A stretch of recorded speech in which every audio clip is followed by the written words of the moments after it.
बिस्मिल्लाहिर्रहमानिर्रहीम।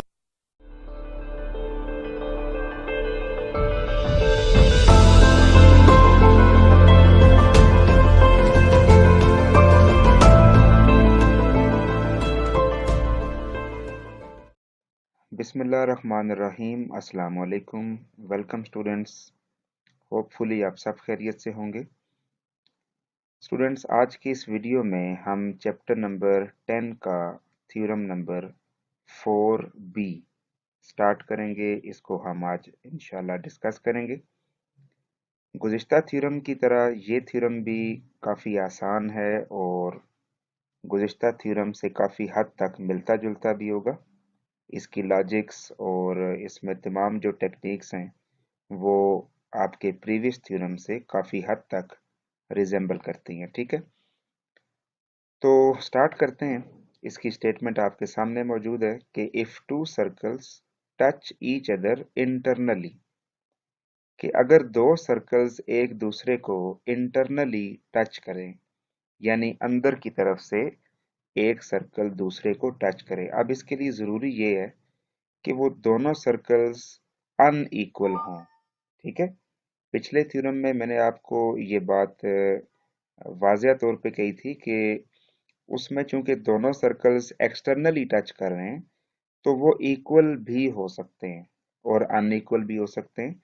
लेकिन आज के इस थ्योरम में ये बात यहाँ पे ज़रूरी है कि दोनों सर्कल्स अनइक्वल हों, क्योंकि कॉमन सेंस की बात है कि अगर दोनों सर्कल्स इक्वल होंगे तो वो एक दूसरे को इंटरनली यानी अंदर से टच नहीं कर सकते।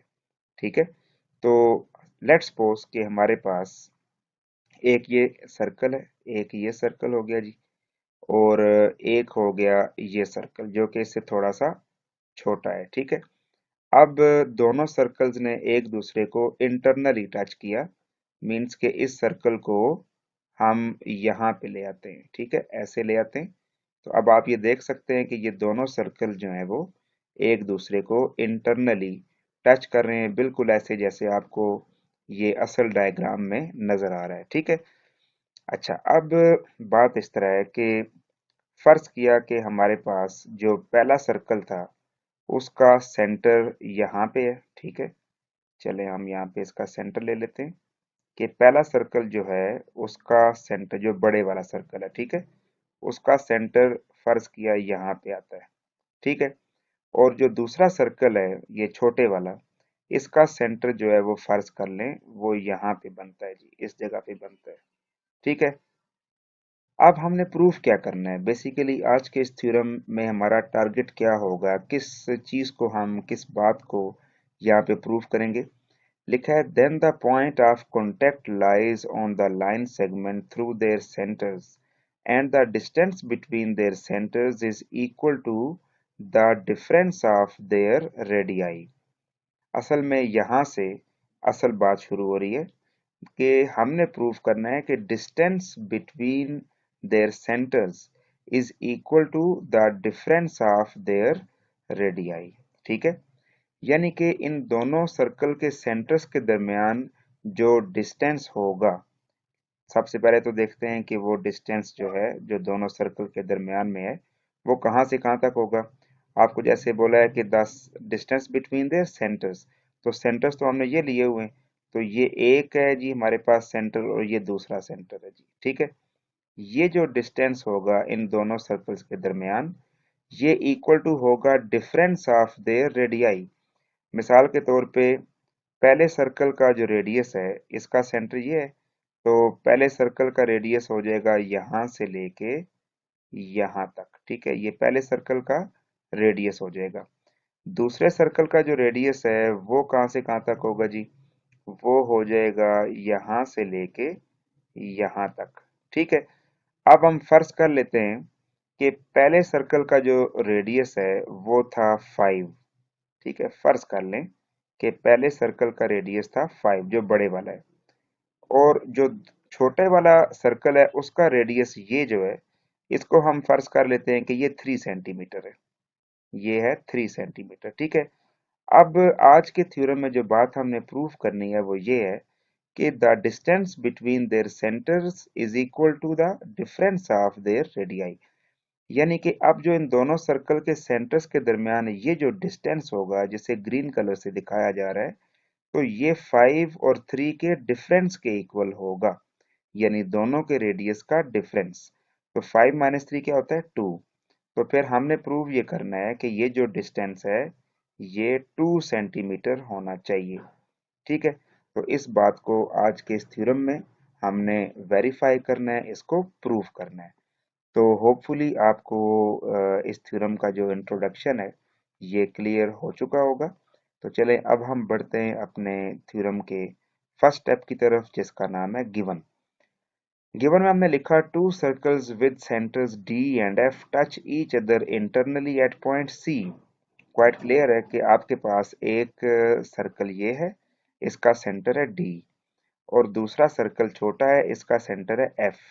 ये दोनों सर्कल्स एक दूसरे को टच कर रहे हैं एक पॉइंट पे जिसका नाम है सी, यहाँ पे टच कर रहे हैं। ठीक है, so that C D and C F are the radii of two circles. ठीक है, तो फिर सी डी जो होगा वो पहले सर्कल का रेडियस होगा, बड़े वाले का, और जो एफ सी है ये छोटे सर्कल का रेडियस हो जाएगा। अब हमने प्रूफ क्या करना है? प्रूव ये करना है कि डी से एफ का जो डिस्टेंस है वो डी सी और एफ सी के डिफरेंस के इक्वल है। ये बात आपने बेसिकली प्रूव करनी है। ठीक है, ये एंड वाली स्टेटमेंट है, इसको हमने प्रूव करना है।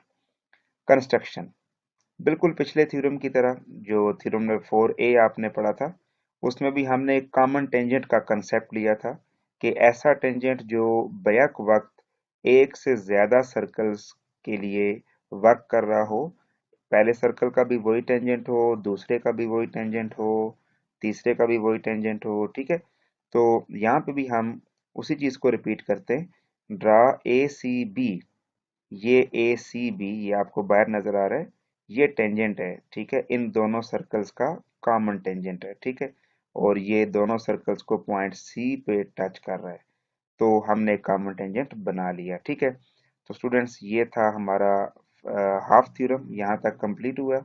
अब हम चलते हैं स्टेटमेंट्स एंड रीजन की तरफ।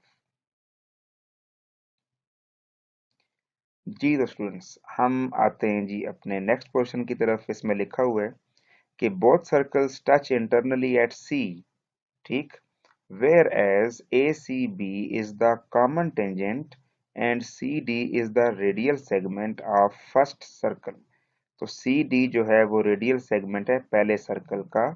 तो अब आपको पता है, ये हमने गुज़िश्ता थ्योरम में भी इस बारे में बात की थी कि किसी भी सर्कल का रेडियस और टेंजेंट अगर एक ही पॉइंट पे हों तो ये दोनों हमेशा हमेशा एक दूसरे के परपेंडिकुलर होते हैं। ये बात प्रूव्ड है, ये बात वेरीफाइड है, हम यहाँ जस्ट इसको यूज कर रहे हैं। ठीक है, यानी कि इन दोनों के दरमियान डी सी और ये जो टेंजेंट है इन दोनों के दरमियान जो यहाँ पे एंगल बनेगा वो 90 डिग्री का एंगल बनेगा। ठीक है जी, ये आपके पास 90 डिग्री का एंगल है। अच्छा, तो हमने इसी बात को लिखा कि angle A C D is equal to 90 degree. ठीक है, तो अब हम चलते हैं जी इसके आगे, नेक्स्ट स्टेटमेंट देखते हैं क्या है। Similarly ACB is the common tangent R and CF is the radial segment। अब आप देखें अगर छोटे सर्कल की बात की जाए तो इसमें CF रेडियस है और ये जो टेंजेंट इसका भी यही है, तो इन दोनों के बीच में भी यहीं पे एंगल बनेगा और वो भी 90 डिग्री का ही होगा। सो हमने लिख दिया कि ACF is equal to 90 degree. अब अगर ये दोनों एंगल्स एक दूसरे के इक्वल हैं, हमने यहाँ पे लिखा कि angle ACD is equal to angle ACF and both are equal to 90 degree, means कि हमने इन दोनों स्टेटमेंट्स को ज्वाइन कर दिया। ठीक है, तो ज्वाइन करने में आपको पता है कि जो चीज़ दो दफ़ा आ जाए उसको एक बार ही लिखा जाता है, तो ये आपस में तीनों चीज़ें इक्वल होंगी। फिर हमने लिखा where angle ACD and angle ACF coincide each other with point F between D and C। कि ये जो दोनों एंगल्स हैं ये तीन पॉइंट्स को आपस में मिला रहे हैं, ठीक है, यानी एफ डी और सी, क्योंकि ये दोनों एंगल्स भी इक्वल हैं, ऊपर बताया जा रहा है कि दोनों 90 डिग्री के हैं, तो फिर एफ डी और सी को ये आपस में मिला रहे हैं। तो डायग्राम में भी आप देखें, आपको यही चीज नजर आएगी कि एफ डी और सी, ये देखें एफ डी और सी, तो ये आपस में एक स्ट्रेट लाइन पे आ रहे हैं, ठीक है। तो जब ये एक स्ट्रेट लाइन पे आएंगे, तो अब हम इनको इक्वेशन की फॉर्म में, यानी स्ट्रेट लाइन की जो इक्वेशन है उसकी फॉर्म में कैसे लिखेंगे? हम लिखेंगे D C is equal to D F plus F C. D C देखें यहां से लेके यहां तक कंप्लीट लाइन है, और D F and F C ये इसके दो पोर्शंस हैं। इन दोनों को अगर हमने ऐड किया तो मेरे पास कंप्लीट लाइन डी सी बन गई। तो आपको पता है कि इसी तरह हम स्ट्रेट लाइन को भी प्रूव करते थे, तो इसलिए D C is equal to D F plus F C हमने लिख लिया, ठीक है।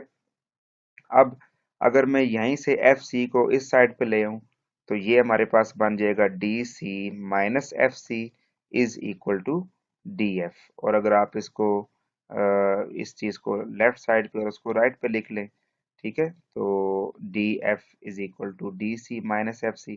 तो यही आपके पास देखें स्टेटमेंट थी जिसको हमने प्रूव करना था। तो ये था आज का हमारा थ्योरम। उम्मीद करता हूँ कि आप सब बच्चों को आज का थ्योरम ठीक से समझ आ चुका होगा। इसके साथ ही हम आज की अपनी इस वीडियो को एंड करते हैं। अपना ख्याल रखिएगा। अस्सलाम वालेकुम।